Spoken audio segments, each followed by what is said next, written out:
Dalam setiap perdebatan agama, selalu ada satu pertanyaan yang jarang diajukan dengan jujur. Apakah kita benar-benar sedang mencari kebenaran atau hanya mempertahankan apa yang sudah kita yakini sejak awal? Banyak orang masuk ke dalam diskusi dengan membawa keyakinan, tetapi bukan untuk diuji, melainkan untuk dibela mati-matian. Mereka siap mendengar, tetapi tidak siap menerima. Mereka bisa mengakui logika, tetapi menolak konsekuensinya. Dan di titik itulah diskusi berubah arah, bukan lagi tentang kebenaran, melainkan tentang kenyamanan. Perdebatan ini menjadi cermin yang sangat jelas. Siapa yang konsisten dalam berpikir dan siapa yang terjebak dalam kontradiksi yang ia bangun sendiri. Anda Muslim atau Kristen, Bang? Alhamdulillah aku Muslim, Bang. Oke, silakan Bang Suwardi. Apa yang mau Anda utarakan? Temanya abang malam ini apa?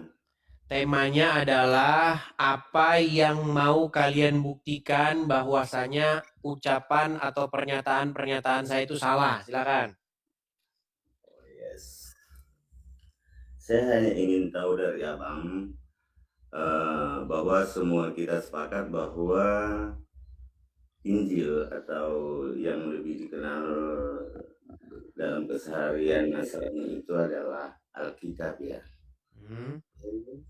Di mana mungkin ada salah satu ayat yang mengatakan bahwa Injil atau Alkitab itu baik dia perjanjian baru mau lama, yang Bible, yang ada kata Kristen di dalamnya. Oke, baik. Di dalam Kisah Para Rasul itu tertulis, Bang, kata Kristen di situ. Dan itulah pada waktu mereka berkumpul, pada waktu jemaat mula-mula itu berkumpul di Antioquia, itulah untuk pertama kalinya mereka disebut sebagai Kristen. Kristen atau Kristus? Kristus itu merujuk kepada Sang Mesias Yesus. Kristus itu bahasa Yunani dari Mesiah, Al-Masih kalau bahasa Arabnya.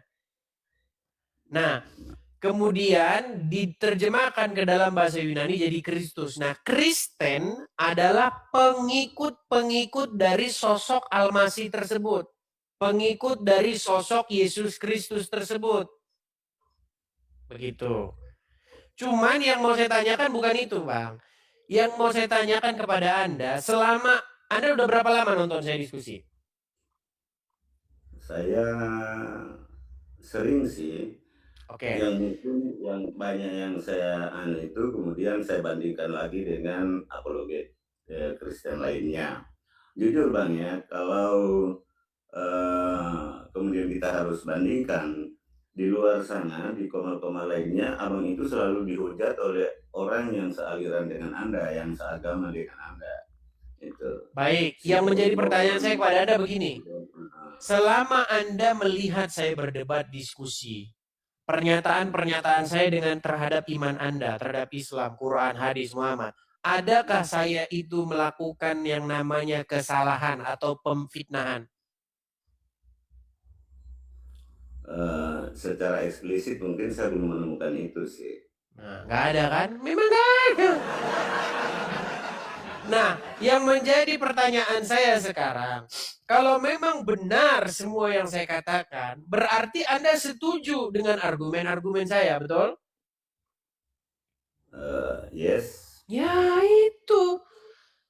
Berarti memang semuanya yang saya katakan itu benar. Terus pertanyaan selanjutnya, bagaimana mungkin kalau Anda percaya itu semua benar, di detik yang sama Anda masih beragama Islam? Ya kan? Maksudnya? Nah, kan? Aku perlu parame kalau udah begini nih.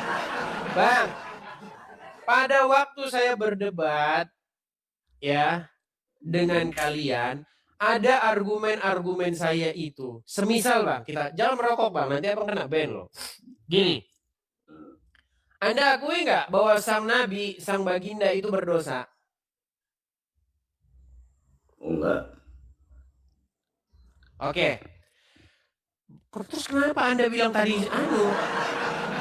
sepakat dengan saya? Gini, menurut apa yang Anda imani, sang nabi mendapat wahyu ketika dia berumur berapa tahun? 40. 40. Sebelum umur 40, dia belum menerima wahyu, belum ada Quran, betul? Betul. Oke. Dari umur 0 sampai 39, apakah dia seorang ateis? Waktu itu kan belum turun wahyu ke dia. Iya, apakah dia ateis? Ateis atau apapun alasan istilahnya waktu itu belum ada. Kok belum ada sih? Waktu itu kan di masa Muhammad itu dia ada karena di masa-masa jahiliyah. Maka dia diutus. Betul, Bang Suwardi. Begini loh, Bang. Apakah pada waktu berumur 0 sampai berumur 39, dia itu ateis? Dia nggak pernah beribadah, nggak pernah berdoa. Ateis kah dia? Ateis bukan? Bukan ateis. Berarti dia beribadah, menyembah, betul? Dia menyembah Allah. Oke, berarti Allah itu adalah agama yang memang sudah ada sebelum dia menerima wahyu, betul? Allah sudah memang ada sebelum dia menerima wahyu. Iya, mereka sudah melakukan ritual penyembahan, sudah ada agama yang meyakini itu, betul? Yang meyakini itu tidak ada, sehingga pada masa jahiliyah itu Nabi diutus oleh Allah ke situ. Pelan-pelan ya, pelan-pelan. Jadi Gini, sebentar Pak. Sedikit Pak. Dia bukan ateis. Islam yang pada waktu itu sudah ada. Gimana kan? Muhammad bukan diutus oleh Allah di saat waktu masyarakat jahiliyah itu sudah melakukan penyembahan kepada Allah. Tetapi Muhammad diutus oleh Allah untuk bagaimana menyadarkan kaum jahiliyah. Dari mana Muhammad tahu tentang Allah ketika dia berumur 0 sampai 39? Muhammad mengetahui itu di saat dia menerima wahyu di usia 40 Bukan tahun. sebelum. Mana kepala saya benturin mana? Bang, dengerin. Yang saya tanya, umur 0 sampai 39, dia bukan seorang ateis. Dia juga melakukan yang namanya ritual-ritual keagamaan. Menurut Anda, dia pada waktu itu menyembah Allah. Nah, agama apa yang sudah menyembah Allah? Waktu Muhammad umur 0 sampai 39. Tidak ada. Terus gimana dia nyembah Allah?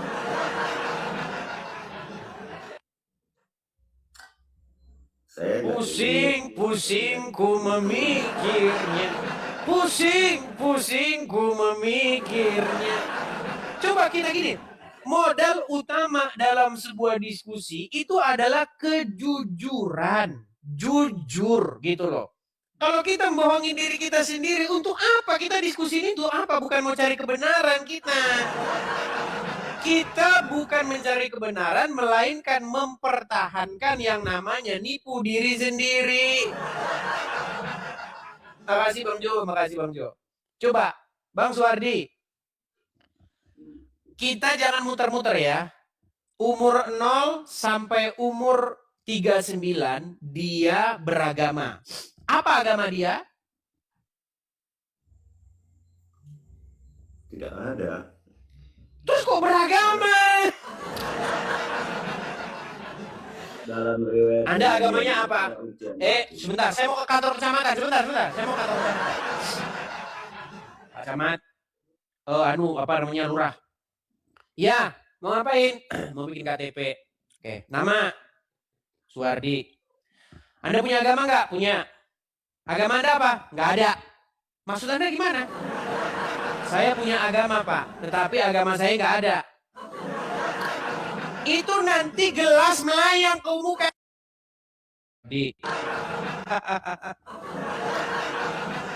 Ini gimana kita mikirnya nih? Punya agama, tapi tidak ada agamanya.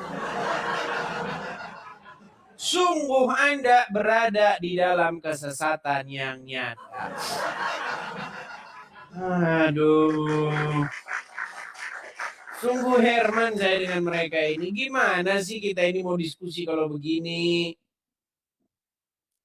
Oke, kita kasih naik ada... Bentar ya. Alif Abdurrahman, silakan.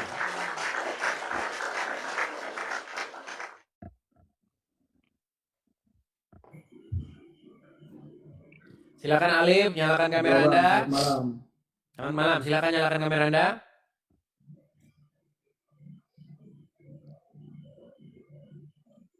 Oke. Ya. Alif, kita lanjutin yang tadi boleh? Yang tentang apa itu, Bang? Pada waktu umur 0 sampai 39, apakah sang baginda Nabi itu seorang ateis? Bukan, tapi dia Bukan. ajaran tauhid, Bang. Oke. Dia bukan seorang ateis. Allah. Apa agamanya dia? Jadi Nabi Muhammad sebelum jadi nabi, dia itu mengikuti seperti agamanya orang Quraisy. zamannya Nabi Abraham. Ya, apa agama apa itu namanya? Anda? Agama apa itu? Dia cuman mengisahkan Allah, tidak menyekutukan Allah, intinya begitu. Iya, namanya Bukan agama agama. apa? Ya tidak disebut agama, Bang.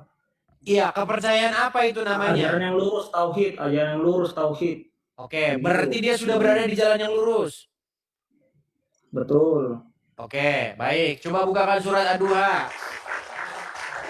Surat Ad-Duha ayat yang saya tampilkan di sini. Coba, Bang. Baik. Pernyataan Anda itu bertentangan dengan isi Quran. Saya balik dulu kamera saya ya. Di dalam surat Ad-Duha, kok Ad-Duha? Abasa watawalla, sebentar. Oke. Sebelum ke ayat 4. Oh, bukan Abasa, Ad-Duha, betul. Ad-Duha. Mungkin langsung jelaskin aja, Bang, apa intinya di situ, Bang. Ya, nanti kalau saya ngomong Anda nggak percaya, ya.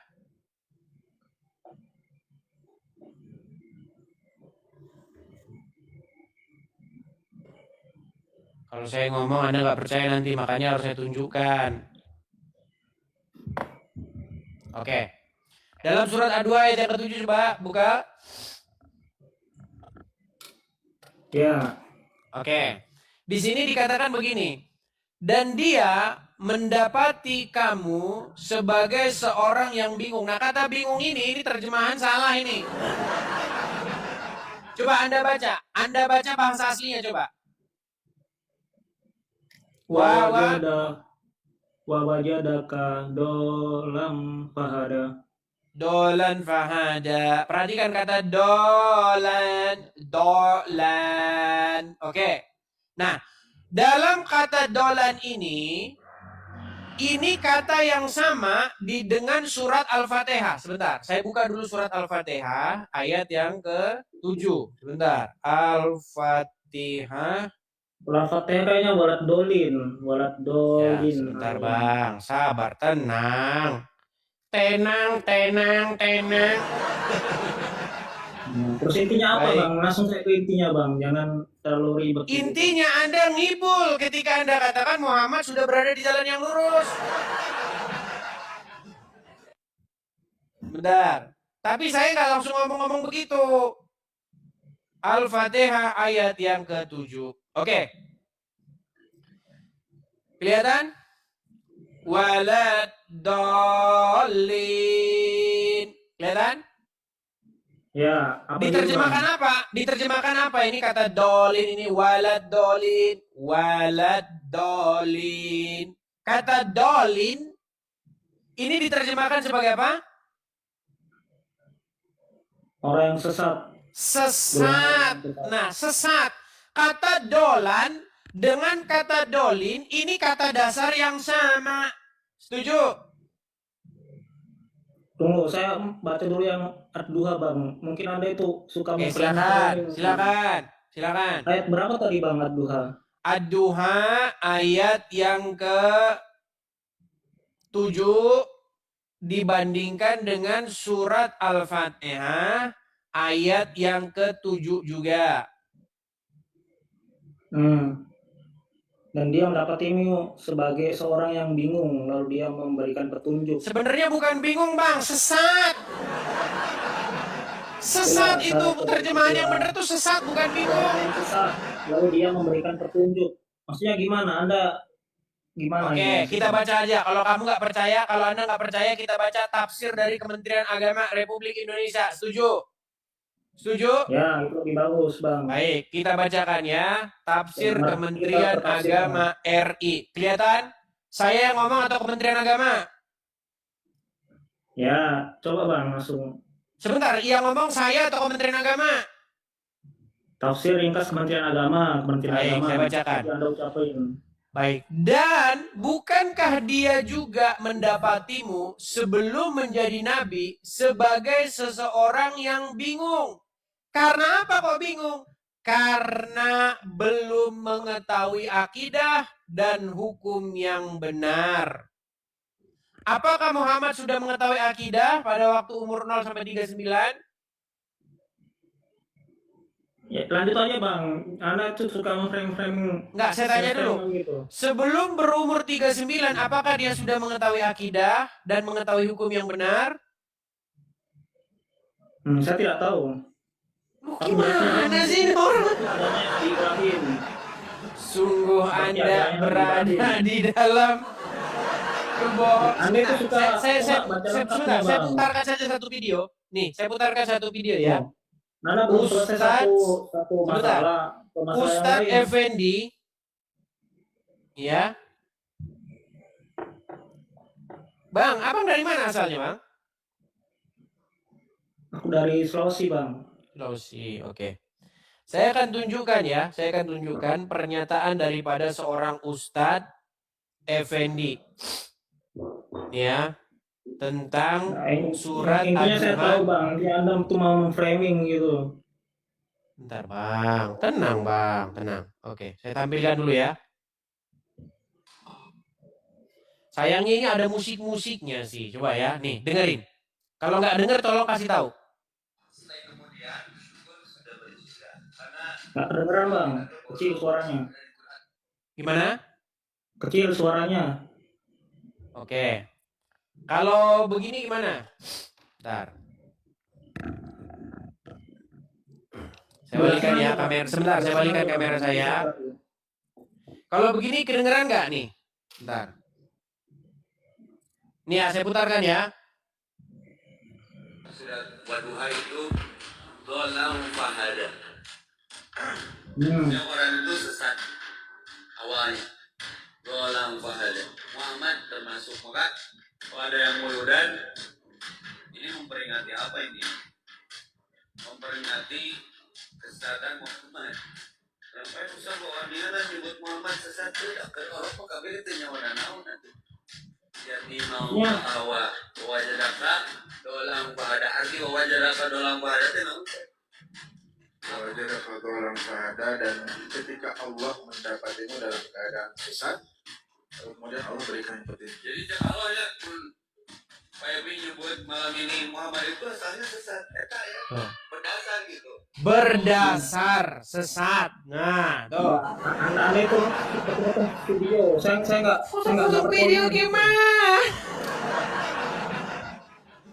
Dia didapati sebagai seorang yang dolan. Dolan itu kata dasar yang sama dengan dolin. Ini loh. Kalau dolan itu satu orang, kalau dolin itu banyak orang. Bedanya jamak dan tunggal. Nih, lihat. Lihatin ya. Dikatakan di dalam surat Al-Fatihah ayat yang ke-7, dikatakan ya, Siratal ladzina an'amta alaihim ghairil maghdubi alaihim walad dolin. Dan bukan jalan orang-orang yang dolin, orang-orang yang sesat. Kalau dolin, dia jamak. Orang-orang sesat. Nah, Ya. kalau dolan, itu Kembali ke satu tafsir tunggal. tadi, Bang. Itu ya. Nah, kalau Batas ini, ya, habis. nah ini, Nah, ya kita baca tafsirnya tadi ya, Bang. wadolan fahada. Supaya lebih mengerti begitu. Kata yang sama itu dolan itu satu orang, kalau dolin itu banyak orang. Paham? Paham. Terus apa, Bang? Oke, berarti Muhammad didapati dalam keadaan waktu dia sesat, betul? Oke, terus Oke. Lalu pertanyaan saya, apa waktu itu yang disembah oleh sang baginda Nabi? ya dia menyembah Tuhan yang esa, seperti halnya Apakah itu Ibrahim sesat? Tuhan yang esa. Menyembah Allah, apakah itu sesat? Tidak, dia menyembah. Terus kenapa dikatakan sesat? Kenapa dikatakan dolan? Ya coba baca tafsirnya, Bang, supaya lebih jelas. Anda kan tadi Kalau di bawah sana, ya dari tadi udah dibacakan. supaya lebih jelas. Anda Mana sih ada ini? Biar Anda tahu ya, biasa kalau ngomongnya tidak sesuai dengan pendapat para mayoritas, tidak sesuai dengan apa yang dikatakan oleh keinginan orang-orang muslim, maka harus minta maaf, ya. Minta maaf. Bagaimana? Lihat nih. Akhirnya apa? Ustadz Effendi harus minta maaf, saudara-saudara. Daftarkan.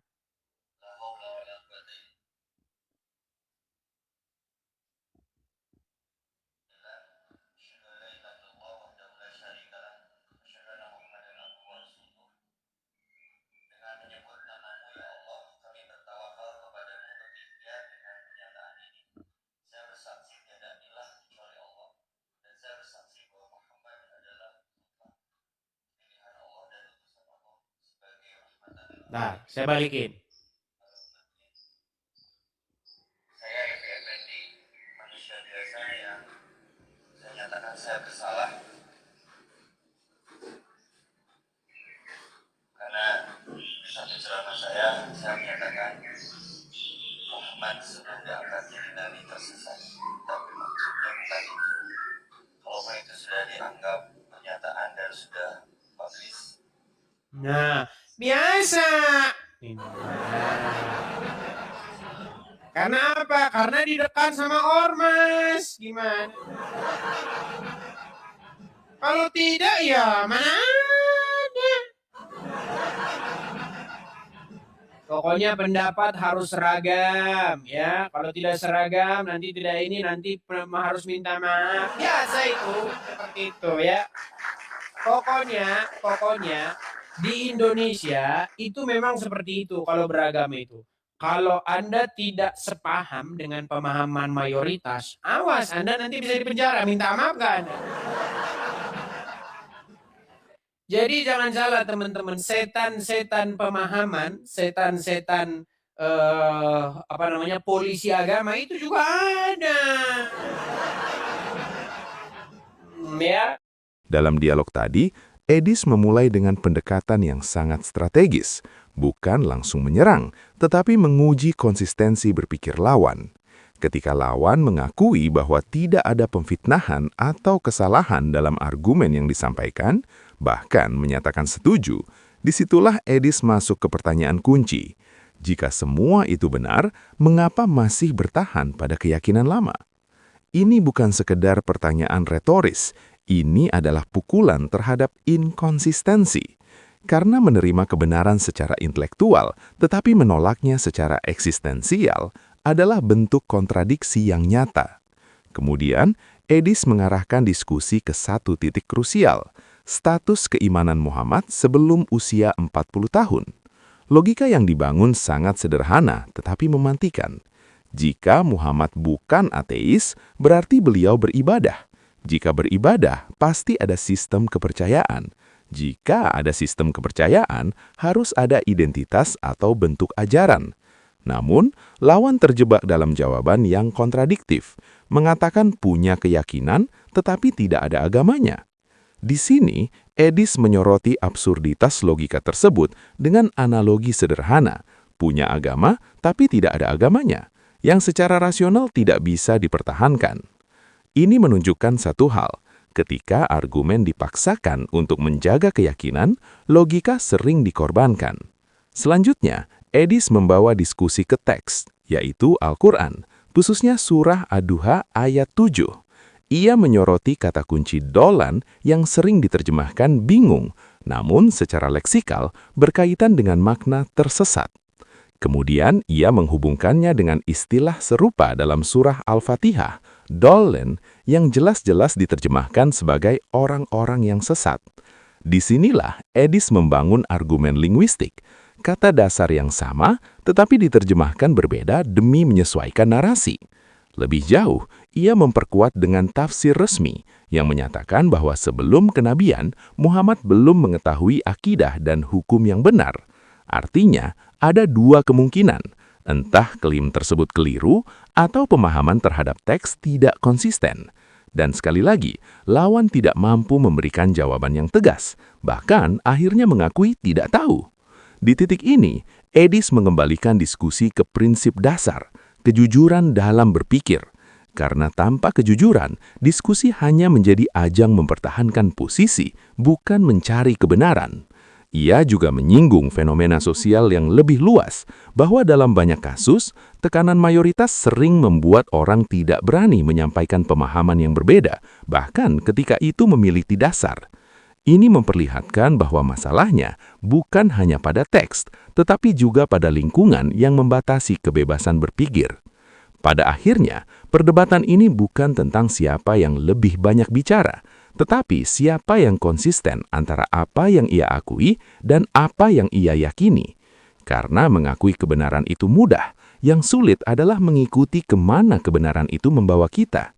Jika seseorang setuju pada argumen tetapi menolak kesimpulannya, maka yang ia pertahankan bukan lagi kebenaran, melainkan kenyamanan.